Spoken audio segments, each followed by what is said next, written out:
Hello everyone, welcome to another session on techtablet for Tableau. And it's really good to see you all till here. You have reached a really good milestone because we are being able to create a lot of graphs by now. So we have created a lot of graphs, we have created box plots, we have created bar charts, and so on. So almost 6 to 7 graphs probably we have created using Tableau, and this is something great. That means you are able to create some good visualizations, some good reports, and I really hope you all are practicing apart from what I have taught here, right? So you can just go and after watching this video, you might as well practice with different data sets. Apart from the ones that I have used, and yeah, just for your information, the data sets that I'm using, these are very standard ones. You can find Superstore US dataset on Google or even in Tableau. That's a sample data set from Tableau. And even the global Superstore is from Tableau.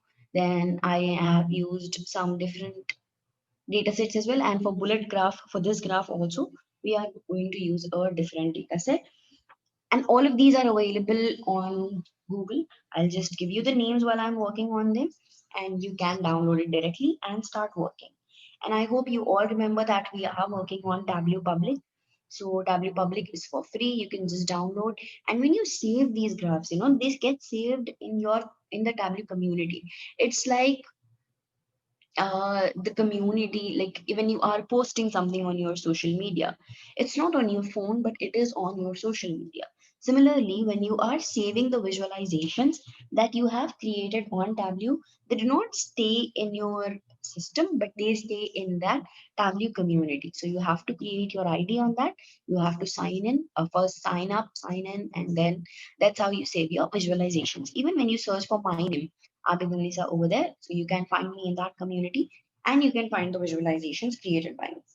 I'll show you my profile as well. But till then, let's just try to understand what these bullet graphs are. That is our agenda for the day.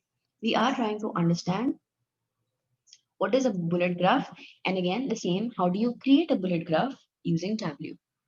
All right. So before going ahead, let me just introduce myself. My name is Abhidhanita. I am a technical trainer. As you all know, I provide trainings on R, Python, Tableau. So R and Python are the programming languages I use for data science or machine learning, and Tableau is for data visualizations. Right? So yeah, that's all about myself. Let's just move ahead and try to understand what is a bullet graph. Let's try to understand its anatomy. Let's try to understand how does it function or what does it show. As you can see, it is used typically to display performance data. Bullet graphs function like a bar chart but are accompanied by extra visual elements to pack in more context. So keeping it really simple, these are basically gauges and meters. You can see here. Okay, so first this was developed by Stephen Few, and you have these dashboard gauges and meters, right? So if yours is a sales team, just for example, if yours is a sales team and what you want to do is you want to track their work, so you have different teams in your company.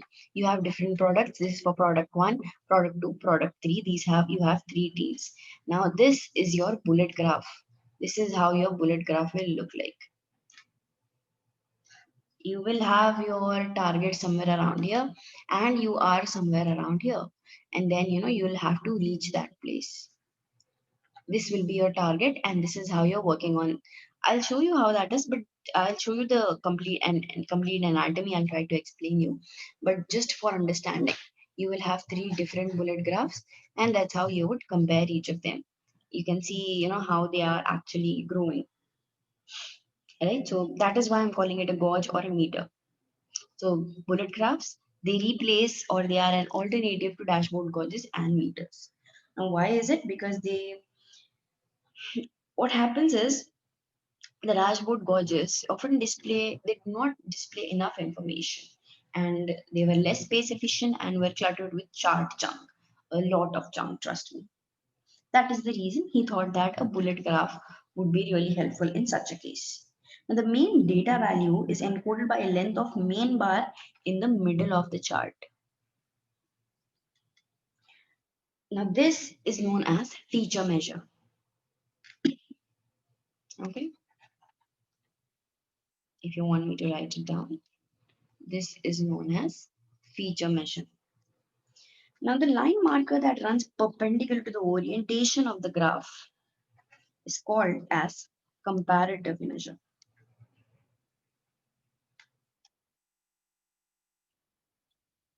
and is used as a target marker to compare against the feature measure value. So if the main bar has passed the position of a comparative measure, you know you have hit your goal. Okay, your comparative measure, your feature measure. If this surpasses it, then that means you have reached your goal. And what do you have? What else do we have? Segmented color bars, you can see here, right? Some segmented color bars behind. So these are used to display qualitative range scores. So each color shade, there are three shades here, right? So they are used to assign a performance range rating. So for example, poor, average, good, right? You can see here background fill colors that encode qualitative ranges such as bad, satisfactory, and good. This is bad, this is satisfactory, and this is good,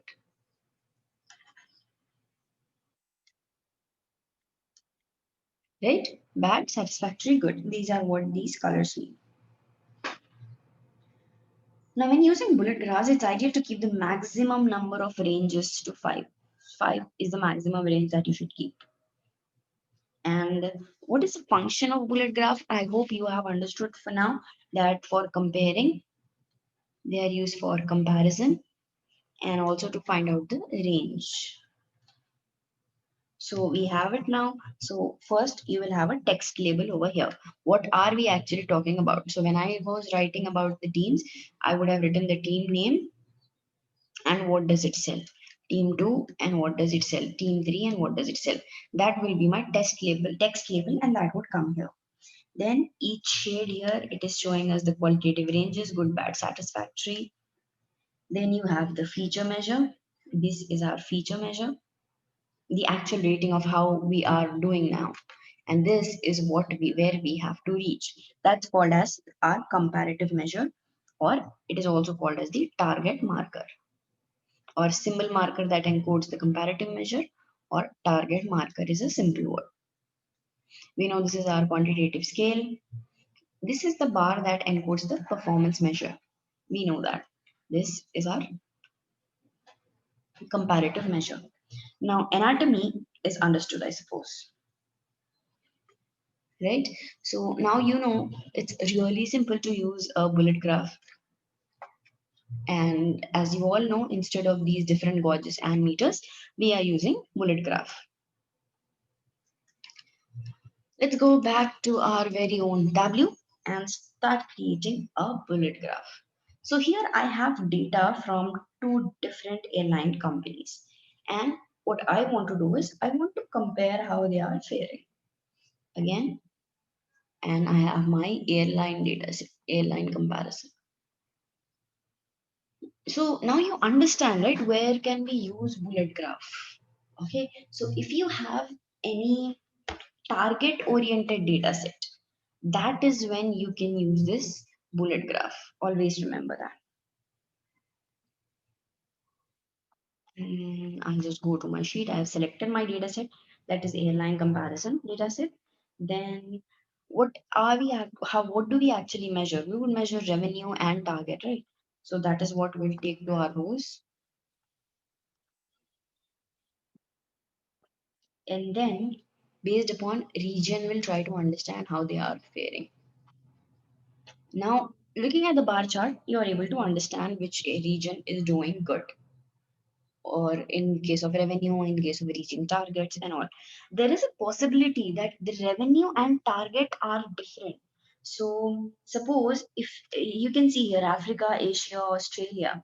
So, suppose Asia has a target of 100,000, okay, and Australia has a target of 50,000, right? So now, even if Asia it scores around 60, 70,000, and Australia has scored 50,000 and just going above.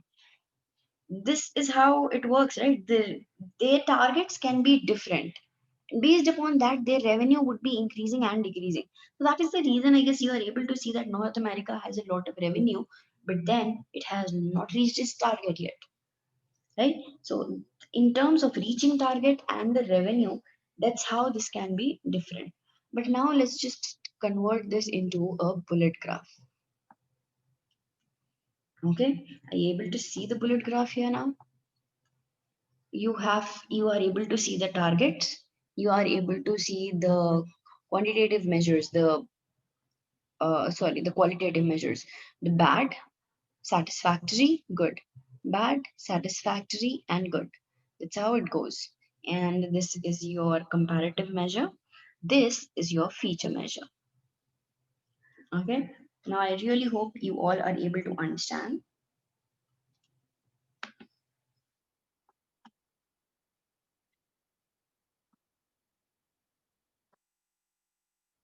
Okay, I think that's about it. Now, we don't really have to do anything over here, but we might, want to change the color. If you want to change the color, you can just put it over there. So you want to put the target into this. So you can see the colors vary. If you want to put the region into this, then you can see this is how you can put it up.